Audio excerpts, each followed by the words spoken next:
کہانی کا نام ہے 100 سال بعد۔ قسط نمبر 1 اپلوڈ کر رہی ہوں۔ جنوری کی یک بستہ رات کا آخری پہر تھا۔ وہ تیزی سے چلتا جا رہا تھا۔ اس کا رخ ٹھٹھا شہر کے قدیم ترین مقلی قبرستان کی طرف تھا۔ اس کی آج کی رات بھی یوں ہی بے مقصد گھومتے گزر گئی۔ آج بھی اس کی تلاش ختم نہیں ہوئی تھی۔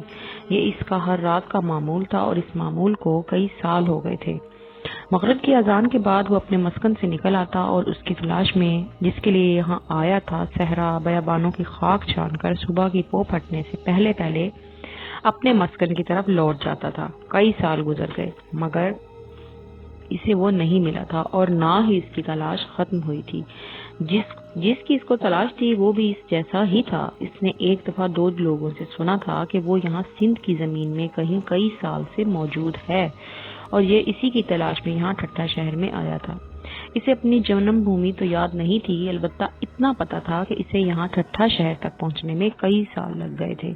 اس دوران وہ کئی بار انسانوں کا غلام ہونے سے بال بچا تھا، بلکہ 1-2 بار تو یہ موت کے منہ میں بھی جاتے جاتے رہ گیا۔ یہاں اس نے اپنا مسکن مکلی قبرستان کے ایک پرانے سے درخت کے قریب بنایا تھا۔ سوچوں میں گم وہ تیزی سے رواں دواں تھا کہ اچانک سامنے کسی گاڑی کی ہیڈ لائٹس نظر آئیں۔ اس نے چونک کر سامنے دیکھا اور چھلانگ لگا کر ایک طرف جھاڑیوں میں کود گیا۔ عین اسی لمحے ایک گاڑی زن سے اس کے قریب سے گزرتی چلی گئی۔ اس کی تیز نظروں نے اتنے سے وقت میں ہی گاڑی میں موجود نفوس کی گنتی کر لی تھی۔ وہ کل 4 انسان تھے جن میں ایک عورت بھی تھی۔ اس نے ایک بار پھر قدم بڑھا دیے مگر اب کی بار اس نے عام راستہ چھوڑ کر جھاڑ جھنکار میں چلنے کو ترجیح دی۔ یہ نہیں چاہتا تھا کہ کسی انسان کی اس پر نظر پڑے یا کسی انسان سے اس کا ناک ٹاکرا ہو۔ اسے زہریلے حشرات سے کسی بھی قسم کا کوئی خوف نہیں تھا، اس لیے وہ بے دھڑک جھاڑیوں میں سے گزرتا چلا جا رہا تھا۔ اسے خوف تھا تو بس انسانوں کا۔ انسانوں سے اسے بچپن سے ہی ڈر لگتا تھا، خاص طور سے اس وقت سے جب ایک انسان نے اس کے سامنے اس کی ماں کو بے دردی سے مار دیا تھا اور پھر کچھ عرصے بعد ایک اور انسان عجیب سی کوئی چیز بجا کر اس کے باپ کو پکڑ کر لے گیا۔ اس کے بعد اس کے باپ کا کوئی پتہ نہیں چلا تھا۔ اس وقت یہ بہت چھوٹا تھا اور اس نے یہ سب اپنی آنکھوں سے دیکھا تھا۔ اس وقت اسے سمجھ نہیں آئی تھی کہ اس انسان نے منہ سے لگا کر ایسی کیا چیز بجائی تھی جس سے اس کا باپ نہ چاہتے ہوئے بھی خود بخود اس انسان کی طرف کھنچتا چلا گیا۔ مگر جوں یہ بڑا ہوتا گیا اسے سب سمجھ آتی چلی گئی۔ اس نے اپنے پرکھوں اور قبیلے کے بڑوں سے بھی سنا تھا کہ انسان اس دھرتی کی سب سے خطرناک مخلوق ہے، جہاں تک ممکن ہو اس سے بچ کر رہنا، اور اس نے اپنے بڑوں کی یہ بات پلے باندھ لی۔ سوچوں میں گم اسے پتہ ہی نہ چلا کہ وہ قبرستان کے قریب پہنچ گیا ہے۔ اب قدرے وہ بے فکر ہو گیا تھا کیونکہ وہ جانتا تھا اس وقت اس قبرستان میں سوائے اس کے اور کوئی نہیں آ سکتا تھا۔ وہ آرام سے چلتا اپنے مسکن کے قریب پہنچا اور ایک بوسیدہ سی قبر کے قریب لیٹ کر صبح ہونے کا انتظار کرنے لگا۔ رات سردی تھی مگر اسے کوئی پرواہ نہیں تھی۔ یہ مزے سے ٹھنڈی زمین پر لیٹ کر آسمان کو تکنے لگا جہاں پہلے یہ رہتا تھا۔ وہاں بس سردی ہی تھی۔ وہ بے حد خوبصورت جگہ تھی، چاروں طرف اونچے اونچے پہاڑ، ان پر جمی برف سے لگتا تھا جیسے یہاں سب کچھ برف سے بنا ہوا ہے۔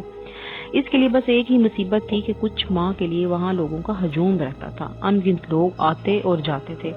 پھر جیسے ہی برف باری شروع ہوئی لوگ بھی آنا بند کر دیتے، جیسے ہی برف گرنے کا موسم ختم ہوتا لوگ پھر سے آنا شروع ہو جاتے۔ اسے دن رات اپنے مسکن میں گزارنا پڑتے تھے، کھانے کو بھی بمشکل ہی کچھ دستیاب ہوتا تھا۔ 1-2 بار یہ لوگوں کی نظروں میں آیا تھا، کچھ تو اسے دیکھ کر خوفزدہ ہو گئے تھے مگر کچھ نے ہمت کر کے اس سے مقابلہ کرنے بلکہ اسے مارنے کی بھی کوشش کی۔ بس اس کی قسمت اچھی تھی کہ یہ ان کے ہاتھوں بال بچا تھا۔ خوش قسمت تو یہ شروع سے ہی تھا، اس وقت سے جب یہ پیدا ہوا تھا۔ دنیا میں آتے ہی اس نے سب سے پہلے جو دیکھا وہ اسے حیران اور پریشان کر گیا تھا۔ اس کے ارد گرد اس جیسے انگنت انسان پھر رہے تھے۔ اس نے بمشکل ان کو ارد گرد دھکیلا اور خود کو کسی نہ کسی طرح ایک طرف کر لیا۔ اس کی نظر سامنے پڑی تو اسے اپنے جیسا مگر بہت بڑا جسم نظر آیا۔ اسے لگا شاید یہ اس کی ماں ہے۔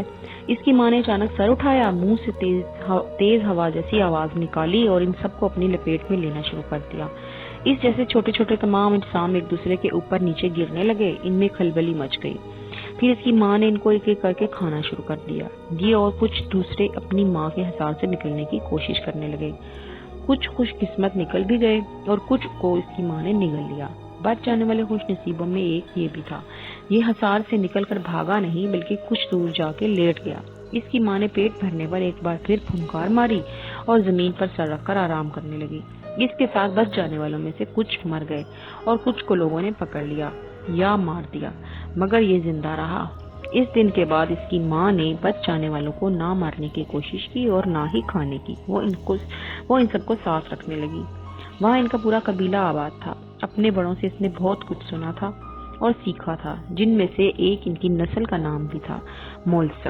یہ مولسک نسل سے تھا۔ اسے یہ نام اچھا لگا تھا۔ پھر جب ایک دن اس کی ماں کو کسی انسان نے مار دیا اور باپ کو کوئی سپیرا پکڑ کر لے گیا تو یہ دل برداشتہ ہو کر قبیلے اور اس جنگل سے نکل آیا۔ یہ دن رات چلتا رہا اور نہ جانے کہاں اور کتنی دور نکل آیا۔ اسے کوئی خبر نہ تھی کہ وہ اس وقت کہاں ہے۔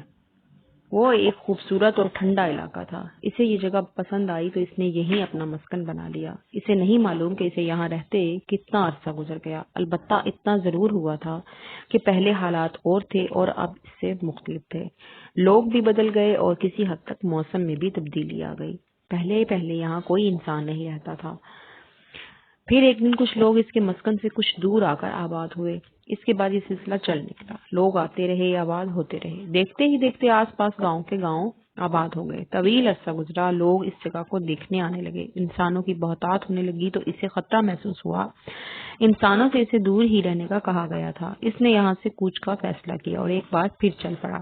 وہ چلتا رہا اور کئی شہر، گاؤں، جنگلوں سے گزرتا ایک ایسی جگہ پہنچا جہاں دور دور تک انسانوں کا نام نشان نہ تھا۔ اس نے یہیں قیام کا فیصلہ کیا اور زمین میں بہت گہرائی تک بنا ایک سوراخ تلاش کیا اور